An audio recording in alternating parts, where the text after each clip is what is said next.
Hello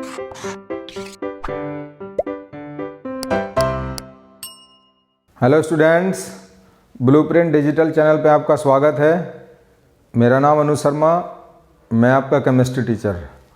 आज की video में हम जो टॉपिक लेके आए हैं वो हमारा डाल्टन का परमाणु सिद्धांत है। केमिस्ट्री पिछली वीडियो में मैंने बताया किस तरीके से केमिस्ट्री का डेवलपमेंट हुआ है, किस तरीके से रासायनिक विज्ञान का विकास हुआ है, छोटी छोटी परिभाषाएँ आप लोगों को समझाई हैं और उसके अंदर जो रासायनिक संयोजन के नियम थे उनके बारे में मैंने आपको बताया था। अब धीरे धीरे जैसे जैसे रसायन विज्ञान का विकास होता चला गया तो उसके बारे में परमाणु क्या होता है, अणु क्या होता है, उनकी विशेषताएं क्या होती हैं, उनकी रासायनिक संगठन क्या होते हैं, इन बारे में बहुत सारे सिद्धांत आने शुरू हो गए। तो सबसे पहले जॉन डाल्टन ने परमाणु का सिद्धांत दिया था। इन्होंने बताया था कि परमाणु क्या होता है। इन्होंने बताया कि परमाणु किसी भी पदार्थ का सूक्ष्मतम भाग होता है, अर्थात उससे सूक्ष्म कुछ भी नहीं होता है। सबसे सूक्ष्म जो भाग होता है परमाणु का, पदार्थ का, वो परमाणु होता है। और इन्होंने बताया कि पदार्थ जो मिला होता है, मिलकर बना हुआ होता है, वो अविभाज्य कणों से मिलकर बना हुआ होता है।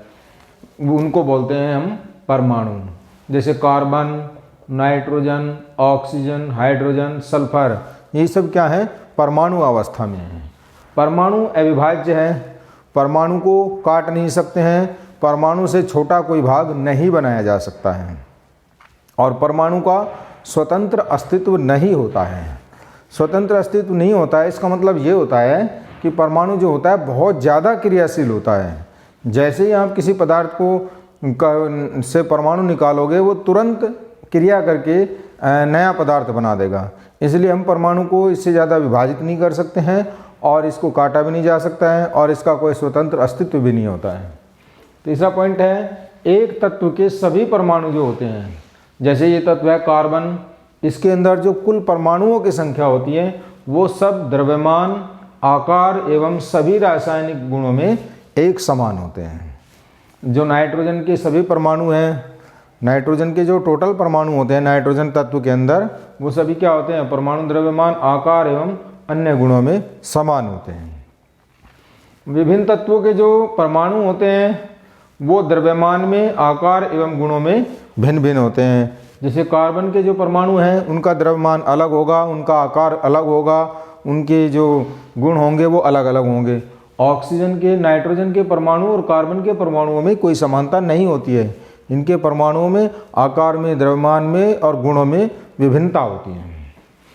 अब नेक्स्ट पॉइंट है, परमाणु निश्चित संख्या में जुड़कर यौगिक का निर्माण करते हैं।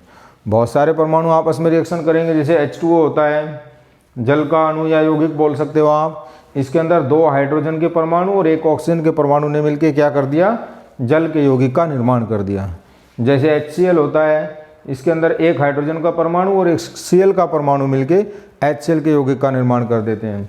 जैसे H2SO4 होता है, सल्फ्यूरिक अम्ल, इसके अंदर 2 हाइड्रोजन, 1 सल्फर और 4 ऑक्सीजन के परमाणु मिलकर इस पूरे यौगिक का निर्माण करते हैं। अर्थात परमाणु जो होते हैं यौगिक बनाते हैं तो वो निश्चित संख्या में आपस में जुड़ जाते हैं। परमाणु अविनाशी है, इसको ना तो नष्ट किया जा सकता है ना ही बनाया जा सकता है। तो ये कुछ डाल्टन के सिद्धांत के, परमाणु सिद्धांत के कुछ पॉइंट्स हैं जो कि स्टार्टिंग में सबसे पहले जब साइंस का ज़्यादा डेवलपमेंट नहीं हुआ था उस समय पे दिए गए थे। लेकिन जैसे जैसे साइंस का विकास होता चला गया, आजकल टेक्नोलॉजी बहुत विकसित हो चुकी है, तो आज की अवस्था में देखा जाए तो डाल्टन का परमाणु सिद्धांत जो है बहुत जगह गलत सिद्ध हो गया है।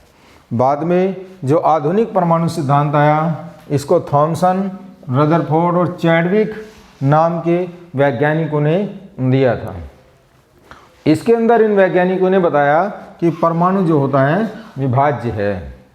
डाल्टन क्या कहता है, डाल्टन कहता है कि परमाणु अविभाज्य है, परमाणु को छोटे कणों में तोड़ा नहीं जा सकता है, परमाणु से सूक्ष्म कुछ नहीं होता है। लेकिन यहाँ पर ये साइंटिस्ट कह रहे हैं कि परमाणु विभाज्य है, अर्थात परमाणु को और भी छोटे कणों के अंदर तोड़ा जा सकता है। जैसे कि आप जानते हैं परमाणु के अंदर एक नाभिक होता है, नाभिक के अंदर निश्चित कक्षाएं होती हैं जिनके अंदर इलेक्ट्रॉन घूमते रहते हैं। अर्थात परमाणु को इलेक्ट्रॉन, प्रोटॉन और न्यूट्रॉन के अंदर तोड़ा जा सकता है। इसका मतलब परमाणु अविभाज्य नहीं है, परमाणु को और भी छोटे कणों के अंदर हम तोड़ सकते हैं। एक ही तत्व के जो परमाणु होते हैं उनके परमाणु द्रव्यमान भिन्न भिन्न हो सकते हैं। डाल्टन ने क्या बताया कि एक ही तत्व के जो परमाणु होते हैं उनके परमाणु द्रव्यमान जो होते हैं वो एक समान होते हैं। लेकिन आधुनिक परमाणु सिद्धांत क्या कहता है, एक ही तत्व के जो परमाणु होते हैं उनके परमाणु द्रव्यमान भिन्न भिन्न हो सकते हैं। जैसे समस्थानिक होते हैं। आज की डेट में आधुनिक परमाणु सिद्धांत के इस पॉइंट से समस्थानिकों की खोज हो गई है। समस्थानिक वे तत्व होते हैं जिनमें परमाणु क्रमांक समान होता है लेकिन परमाणु द्रव्यमान भिन्न भिन्न होता है। जैसे क्लोरीन के दो समस्थानिक होते हैं, एक क्लोरीन का 35 होता है और एक क्लोरीन का 37 होता है। तो दोनों एक ही जैसे तत्व हैं लेकिन इनके परमाणु द्रव्यमान जो है वो अलग अलग हो गए हैं। इनको हम क्या बोलते हैं, समस्थानिक। हाइड्रोजन में 1H2, 1H1 और 1H3 तीनों हाइड्रोजन के परमाणु द्रव्यमान जो है वो अलग अलग हैं, जबकि परमाणु एक ही प्रकार का है। इसका परमाणु द्रव्यमान 1 हो गया, इसका परमाणु द्रव्यमान 2 हो गया और इसका परमाणु द्रव्यमान 3 हो गया है। इस तरीके से हम इनको समस्थानिक भी बता सकते हैं। विभिन्न तत्वों के जो परमाणु द्रव्यमान हैं वो समान भी हो सकते हैं। डाल्टन क्या कहता है कि विभिन्न तत्वों के जो परमाणु द्रव्यमान हैं वो भिन्न भिन्न होते हैं। लेकिन आधुनिक सिद्धांत क्या कहता है, विभिन्न तत्वों के परमाणु द्रव्यमान एक समान भी हो सकते हैं, जिनको हम समभारिक यौगिक बोलते हैं। समभारी, ठीक है, यहाँ से समभारिक यौगिकों का आविष्कार हुआ। नेक्स्ट पॉइंट, आधुनिक सिद्धांत में परमाणुओं के संयोजन का अनुपात सरल होना आवश्यक नहीं है। जैसे कि आपने रासायनिक संयोजन के सभी नियम पढ़े हैं, उसमें आपने देखा है चाहे वो कोई सा भी नियम हो, चाहे द्रव की अविनाशिता का नियम हो, चाहे गुणित अनुपात का नियम हो, चाहे आपका व्युत्क्रम अनुपात का नियम हो, उन सभी के अंदर क्या दिखाया, परमाणु का अनुपात जो है वो सरल होना चाहिए।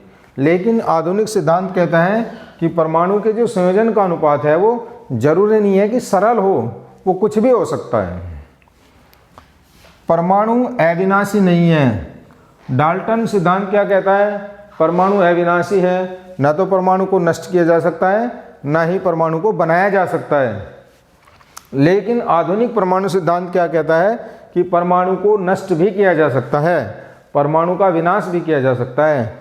जैसे नाभिकीय विखंडन की जो क्रियाएं होती हैं, जब परमाणु के नाभिक के साथ छेड़छाड़ की जाती है, जब परमाणु के नाभिक को तोड़ दिया जाता है, जब परमाणु का नाभिक ब्रेक कर लिया जाता है, तो उस केस में उस प्रक्रिया को बोलते हैं नाभिकीय विखंडन, नाभिक का टूटना।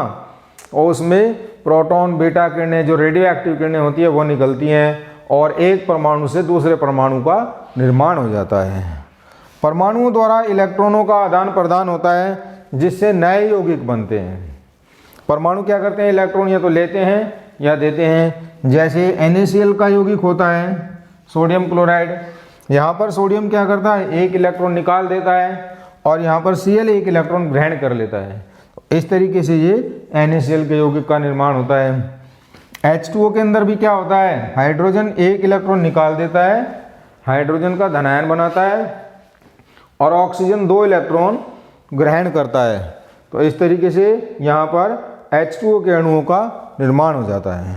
तो कहने का मतलब है डाल्टन का जो परमाणु सिद्धांत था काफ़ी हद तक गलत सिद्ध हो गया था और जो आधुनिक परमाणु सिद्धांत है इसमें नए नए पॉइंट्स जुड़ते चले गए और इसका तकनीकी का विकास होता चला गया। तो ये आधुनिक परमाणु सिद्धांत जो है, इन पॉइंट्स के बेस पे आप इसको समझा सकते हैं, इसकी व्याख्या कर सकते हैं। बच्चों, अगर आपको ये वीडियो हमारा पसंद आया तो इसको लाइक ज़रूर करें, हमारे चैनल को ज़्यादा से ज़्यादा सब्सक्राइब करें।